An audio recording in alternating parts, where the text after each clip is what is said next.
Welcome to Satan is My Superhero.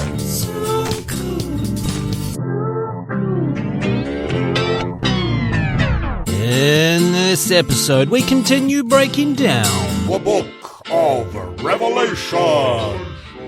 Previously on Satan is My Superhero, we've already learnt that author John of Patmos claims to have been visited by the Holy Ghost and has taken dictation from Jesus himself. Now, John, I want you to write down everything I say. Now, John, I want you to write down everything I say. No, don't write that part. No, don't write that part. We've also had a glimpse into John's interpersonal relationships with fellow second-century Christians. I really like what you've done with your hair, Jezebel. Oh, really? Yes, it detracts from what a slut you are. John of Patmos, report to HR immediately. But I didn't say slut was a bad thing. In Chapter 4, our intrepid explorer of the imagination, John of Patmos, takes us all the way to heaven. Don't forget to visit the gift shop. So now let's get straight into verse 1. John has just taken the Christ's dictation. After this I looked, and behold, a door was opened in heaven, and the first voice which I heard was as it were of a trumpet talking with me, which said, Come up hither, and I will shew thee things which must be hereafter. I'm sorry, but I like my gods to have a voice of thunder. Yahweh, that's your voice? A trumpet? You could have chosen all the sounds in the universe and you landed on a trumpet. Verse 2. And immediately I was in the Spirit, and behold, a throne was set in heaven, and one sat on the throne. Do you think when John says In the Spirit, he means... Yes, but let's keep reading and find out.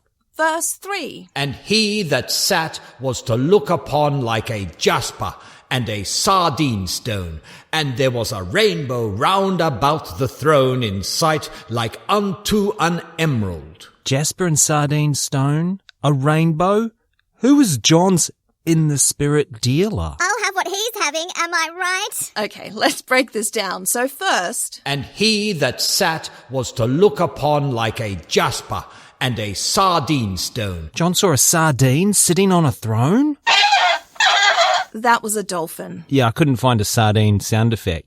Like, I don't even think they make them. And you thought the vocalizations of a mammal not sharing a common ancestor with sardines for at least 400 million years was an adequate replacement? Well, I did. Anywho, there wasn't a sardine or a dolphin sitting on the throne. Boo! Dolphin hater. Jasper is a type of quartz. While it's not specified here, jasper comes in all colours but most commonly green. Which one? The olive one looks nice. Yeah, but what if the Lord's rocking one of the green jaspers? Does it really matter? Are you kidding me? I don't want to wear the wrong skirt and clash with Yahweh. Sardine stone is a red, semi-precious mineral known these days as carnelian. Did they call it sardine because back in John's day it was packed tightly into cans? No, it was a major export of the city Sardis, so... No sardines were used in the making of this Bible passage. That was a dolphin. So, as mentioned so long ago, while in the spirit, John saw a being that he described as looking like precious stones. I'm not saying I have any experience with hallucinogens, and I'm not saying that I've known lots of people with the experience of hallucinogens, but if I did, I would say this vision of beings that shine like precious stones is very common. I call them gem people, or I would if I had ever seen them. Yes, this particular hallucination is so common, I googled common hallucinations. That would explain why my feed is now filled with Russian bots trying to sell me mushrooms. Don't fall for it, TTs. They're a rip-off. Or so I've heard. Nothing to see here. Look away! Look away! The first academic paper I came across was published on the National Library of Medicine's website in 2022. 2022. Fuck. The very first case that paper details is a 57-year-old man with a history of type 2 diabetes mellitus presented with sudden onset, fully formed visual hallucinations. The paper then goes on to describe the man's experience. He described the appearance of multiple, normal-sized and proportioned people standing or sitting in the highway median, in the left visual field. These people were colourful in nature, but without otherwise distinct characteristics. And his distorted visual perceptions had evolved and now incorporated other abnormal visual phenomena of a colourful crystal sheen on the walls. So in response to your earlier question, yes, I think we know exactly what John means when he says he was... in the spirit. John has type 2 diabetes mellitus? I mean, maybe? And now for a sketch directed by our very own TTs. Internal. Hospital. Day. Cue ambient hospital sounds. Scene opens on the back of a nurse as she enters a critical care unit. We follow her to a bed occupied by a patient who has just experienced a near-death experience. NDE for those of us in the know. The patient speaks. I went to heaven and met Jesus. Did you? Next time you see the Christ, could you ask him about your insulin levels? Because while your spirit was in paradise, your body was jerking around on the floor, swallowing your tongue and shitting itself. Fade out ambient hospital sounds. End scene. How did I do? I have notes. Okay, now back to Revelation. Also of note here is the choice of jasper and sardine stones. These two stones show up in the Old Testament. They are the first and the last of the 12 stones to be worn on the high priest's breastplate, as per the ridiculous instructions on how Yahweh is to be worshipped in the book of Exodus. Excuse me, Moses. Will Yahweh really turn us all to ash if the first layer of curtains in the tabernacle isn't exactly 10 curtains, each 8 and 20 cubits long by 4 cubits wide, of fine twined blue, purple, and scarlet linen, inlaid with cherubims? Or is it just that your brother-in-law had exactly 10 curtains, each 8 and 20 cubits by 4 cubits wide, of fine twined blue, purple, and scarlet linen, inlaid with cherubims, in stock at his shop? Did you hear that trumpet? No. I think Yahweh is calling me. Coming, Lord! And finally, pulling apart verse 3 gives us... And there was a rainbow round about the throne in sight like unto an emerald. The rainbow could be taken to represent the rainbow, placed in the sky after the flood, to remind Yahweh he promised not to wipe out humanity with a flood again. That was Yahweh's post-it note. No, Yahweh, the rainbow means don't wipe out all the humans. Don't kill everyone, remember? I know, but you promised!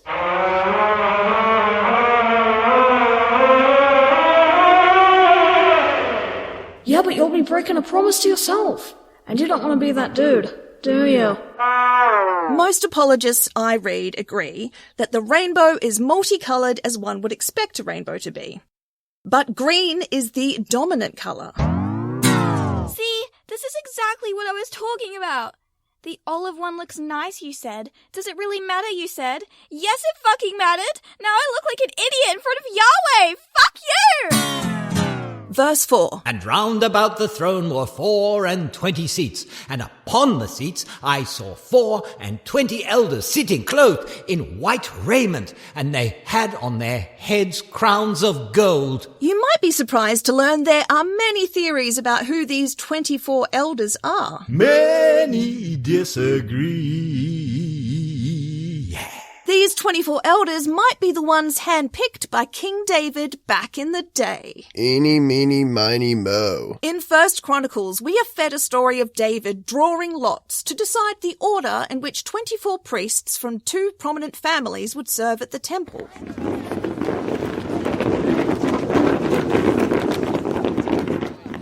Okay, first lie is Jehoram. Sorry, bruh.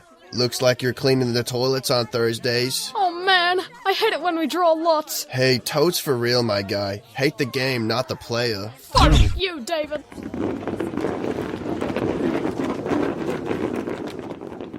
Verse 5. And out of the throne proceeded lightnings and thunderings and voices, and there were 7 lamps of fire burning before the throne, which are the 7 spirits of God. All right, lightnings and thunderings and voices. This is the Yahweh I know and love.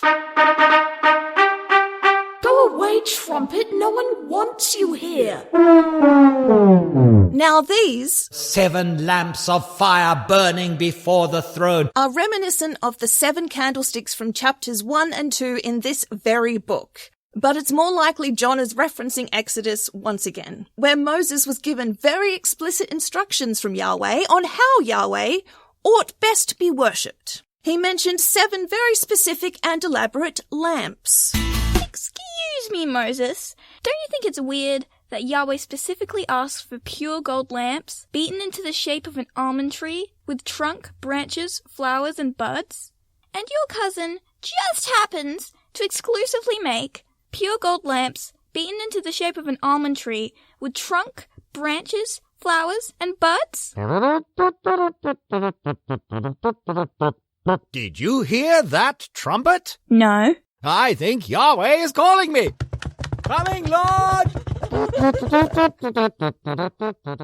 Verse 6. And before the throne there was a sea of glass like unto crystal, and in the midst of the throne and round about the throne were 4 beasts, full of eyes before and behind. Ew! I can see my own butthole! I can see my own butthole! We'll get to the eyes, but first. And before the throne there was a sea of glass like unto crystal. Later on in this madness, a sea of glass will be mentioned again. Those who do not follow the Antichrist in the end times will get to stand on the sea of glass. So, this is the reward for denying temptation, standing on glass? I feel a bit ripped off.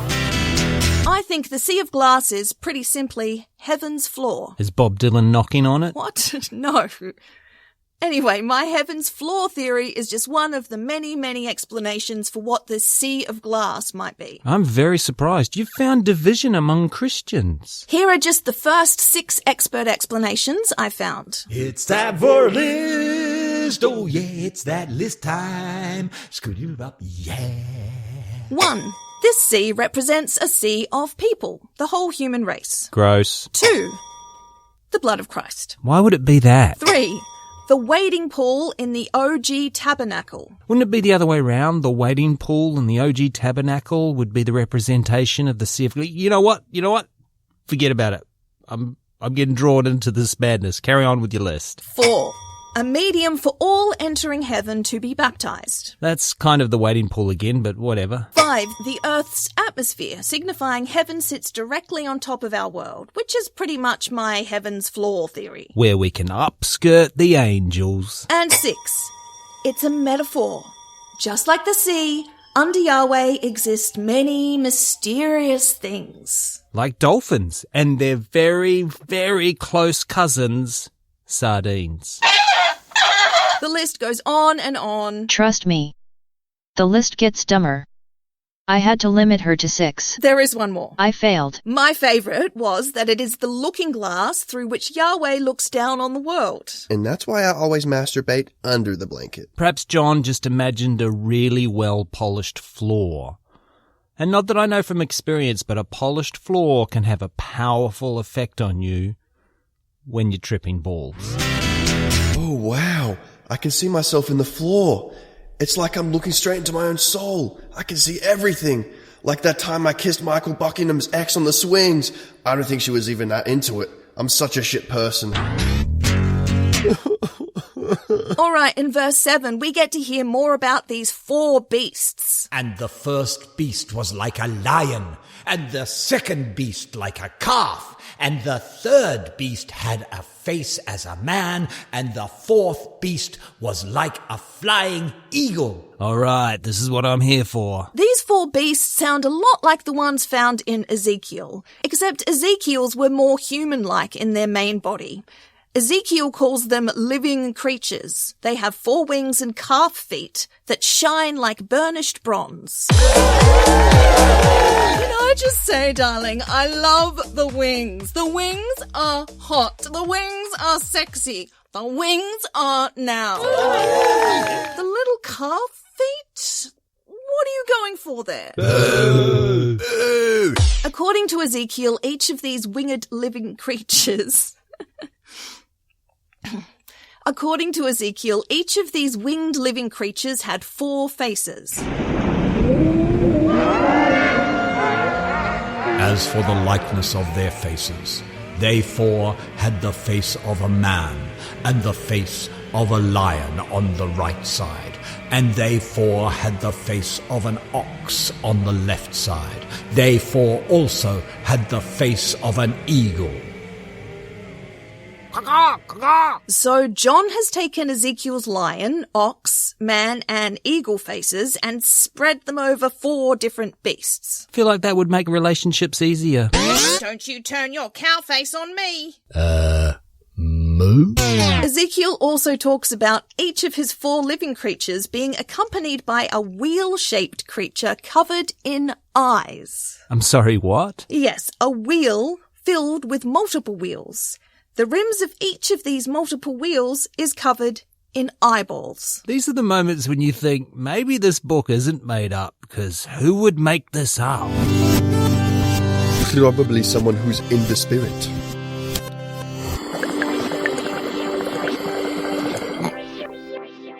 These eye-covered wheels move with the 4 living creatures, and Ezekiel says... The spirit of the living creature was in the wheels. I've known dudes like that. I love car. John simplified Ezekiel's creature design by losing the wheel and incorporating the eyes into the 4 beasts themselves. Ew! I can see my own butthole! I can see my own butthole! Side note, there are also 4 beasts mentioned in Daniel, and Daniel is certainly an influence on John, but those 4 beasts are just not quite the same. Suck it, Daniel. Your beasts suck. I said suck twice. I just feel like that could have been composed better. Is this a fast draft? Verse 8. And the 4 beasts had each of them 6 wings about them, and they were full of eyes within, and they rest not day and night, saying, Holy, holy, holy Lord God Almighty, which was and is to come. So Ezekiel's living creatures only had 4 wings, but in another book from the Old Testament, the seraphim, described by Isaiah, have 6 wings and buzz around the head of Yahweh screeching. Holy, holy, holy is the Lord of hosts. The whole earth is full of his glory. Which is pretty much exactly what John of Patmos just said. An eternity of 6-winged monsters buzzing around your head, chanting the same thing over and over. Of course that's how Yahweh spends eternity. Holy, holy, holy is the Lord of hosts. The whole earth is glory.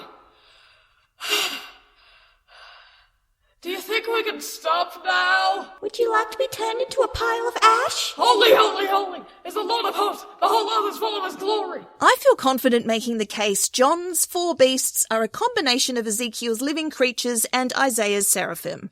But just to be aware, as always, Many disagree. It's definitely not the obvious and simple thing. It's actually very obscure and I couldn't possibly explain it to you. It's too complicated. Is it though? Yeah. Verse 9. And when those beasts give glory and honour and thanks to him that sat on the throne, who liveth for ever and ever. Heaven sounds fun. Thank you, Yahweh, for creating us to exist forever in this place. Praising you over and over, every moment of every day, forever and ever. We totally don't wish for the sweet relief of oblivion every single moment of every single day. Verses 10 and 11. The 24 elders fall down before him that sat on the throne, and worship him that liveth for ever and ever, and cast their crowns before the throne, saying, "Thou art worthy, O Lord, to receive glory and honor and power, for thou hast created all things, and for thy pleasure they are and were created."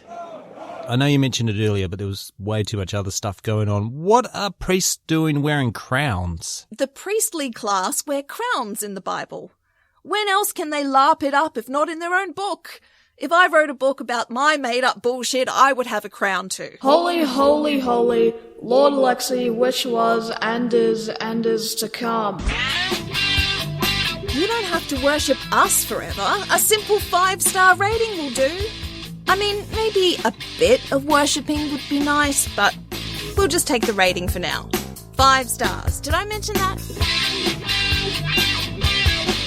5 stars. What can we take away from chapter 4 of the book of Revelation?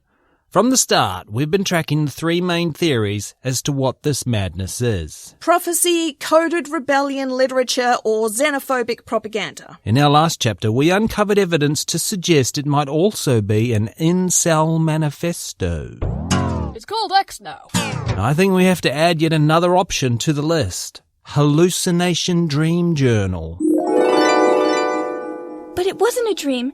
It was a place, and you were there. Yeah, and the people who believe this nonsense are in charge of nuclear weapons. Surely this is the dream. Let's close our eyes, click our heels together 3 times, and repeat after Dorothy. There's no place like home. There's no place like home. There's no place like home. Nope, still here. And that's why Satan is my superhero. Thank you so much for listening. Rate, review, subscribe, all that podcast stuff. But most of all, please give us money. Go to patreon.com/Satan is my superhero. If you join our Patreon at the Third Circle of Hell, you'll receive access to exclusive content like this. So we're doing part 4 of the Book of Revelations from the Bible. The book of Revelation. Sure. Oh my god, just say the crystal gems from Steven Universe. There's no need for all of these fancy words.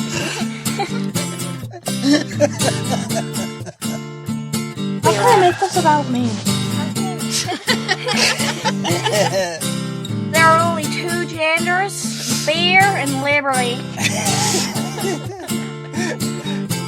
It's the first openly gay president. Roll credits. Check, please.